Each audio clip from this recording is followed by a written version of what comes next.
Hey everybody, welcome back to the K2N Online Paddle School. We are back here on YouTube, and this week we're talking about common mistakes that you're gonna see in outrigger canoe paddling that stem directly from dragon boat paddling. One of the reasons that you're gonna see these mistakes within the individual vessels that stem from a team paddling environment is because there are many dynamics that are going to change in the team setting. The ability to propel a vessel with the addition of 19 other humans pushing hard into the water is going to change some of the subtle nuances that you and your body can get away with. But now, when you put that person into a single person vessel, all of those nuances start to add up into inefficiencies that will reveal themselves in performance paddling outlets, especially in the time trial dynamic. I do a lot of video reviews and I work with paddlers exclusively trying to conquer these dragon boat style time trials. Some of the inefficiencies help the team stay together in a synchronization setting,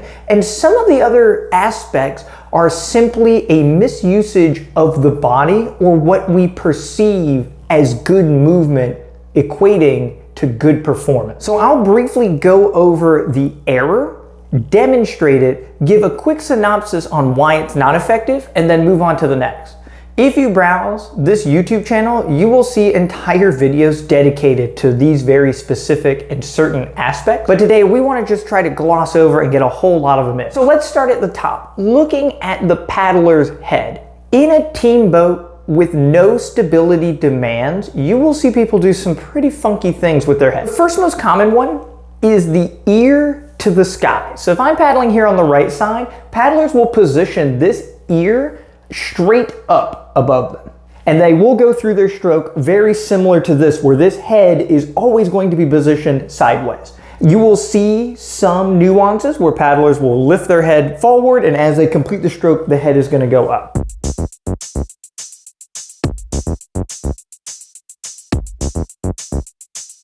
The reason that we see this is people are overreaching with all of the joints associated with the top arm. The elbows extended, the shoulder, this entire arc of stretching the oblique out, the shoulder rotates over. This cartwheeling motion here is a flexibility demand. If I keep my head in position and do this, I'm going to stretch this much more. But if I turn my head to the side, you can see how much more reach I can get artificially because my head moves out of the way. This excessive motion does not translate very well into the outrigger canoe. We need to maintain a very specific posture base to engage the lower body. By folding at the torso to the side, we disconnect our legs from the stroke. Head position is vital in creating torque to put energy into the water. Making sure this stays in a very specific spot is vital in the canoe. The next excessive motion you're gonna see with the head is coming up and down. So as we start, the chin is gonna come up, and as we go through the stroke, the chin is gonna come down, and we're gonna see this motion of the head flailing around.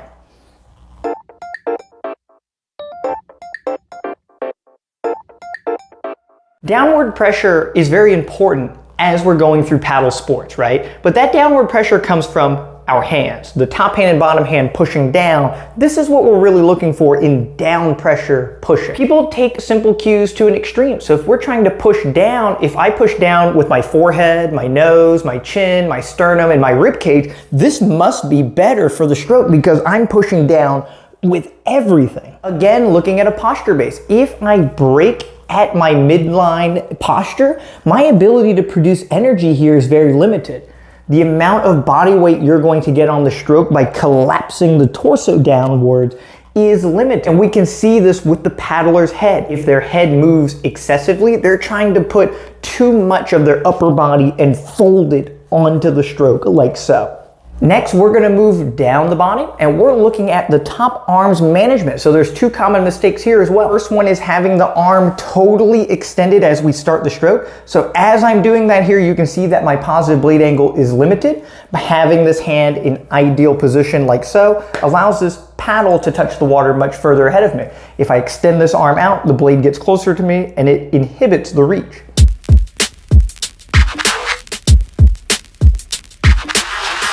Again, we will see paddlers with this arm straight overhead, bottom arm is straight. This reach is very limited. So as they interact with the water, they touch the water neutral and the whole blade goes into water negative. This is very poor blade management, and it equates to very limited power output in the paddle stroke. In a team vessel with 20 humans all charging and stomping down with their paddle at a very high stroke rate, it can move a boat successfully. If you're in a single vessel boat and you are trying to paddle without managing your blade angles against somebody who does have very large and long reach in the water, you will always come short. So going to the other extreme, having this top arm bent is a method to get positive blade angle, but now as paddlers complete the stroke, their top hand is not going to push and extend based on the elbow's position. Going through this stroke, you'll see that the top elbow is going to come back in this direction as opposed to pushing like so.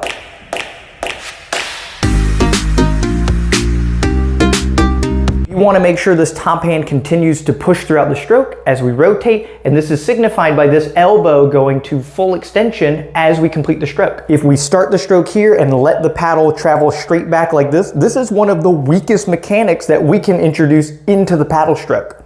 So moving on to how we're managing the lean of the body back and forth, it is very common to see excessive leaning as we go through the stroke. This is another error in managing your posture as you're going through the stroke, and you'll see paddlers go through the stroke usually with an arm that is overhead to give them more space to lean further forward, and you'll see the rib cage come all the way down to the quadricep.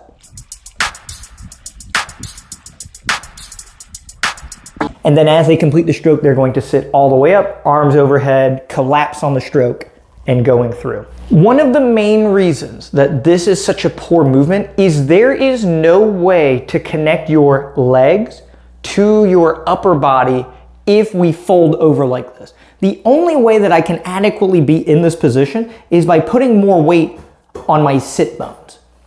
When we talk about leg drive, it is about rotating to load a leg. My quadricep has now taken the weight of my torso and my body by leaning on it, meaning that when I push with this leg, my whole body moves. When I fold over in this orientation, my legs don't do anything to control my upper body anymore because there's no weight on the quadricep. My weight is on my hamstrings, my glutes, my lower back is extended, and my weight is on my butt. So now the only thing that I can engage is trying to squeeze my lower back to try and lift my body up again. The final common error that we're going to look at is using two legs to push into the boat with a double-sided leg drive. This stems typically from using a concept 2 rower and taking that muscle memory on a 1-to-1 ratio, technique-wise, into the paddle vessel.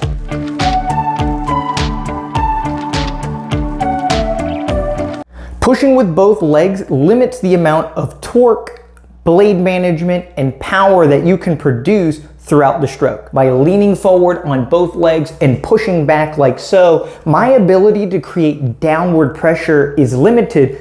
As I push with both legs, my body stays completely square, and I can only push myself up. As I'm going through, my hands are not powered by my legs to create downward pressure into the water to create leverage. They're powering my hands to go up. Now, if my hands do push down throughout the stroke, they are working independently of my legs. There is no way to push with both legs and get my hands to travel down. In comparison, as I go through rotation here, this top shoulder in the back can come forward and diagonally down as I complete this motion. So as I put my hand into position, pushing with the leg, my arm is not working independently by itself to push down towards the water. It's powered by my shoulder, which is powered by my hip, which is powered by my leg, which is powered by my leg drive. And now we complete the kinetic chain to create energy going down into the water. We can only do this through rotation. If I go through that same motion, push with both legs, my hands can only go up unless they work independently of my legs and my body. So performance orientation is one of the major things that we're trying to correct by having better movement. But what supersedes that is your longevity within the sport.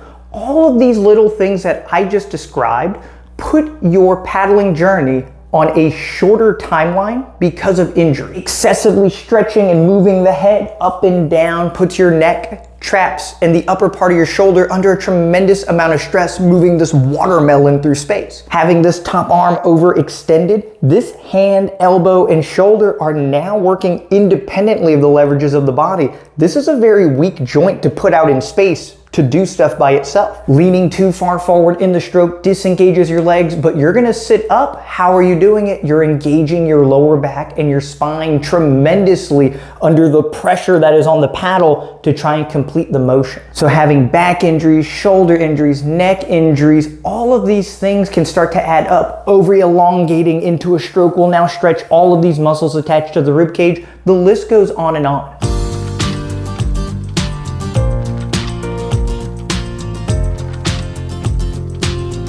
The only way to prevent these injuries is by paddling timidly. Not paddling with full power limits your true potential in a time trialing scenario. Don't learn to paddle weak with bad movement. Learn to paddle with as much force as you can with proper, good posture movement.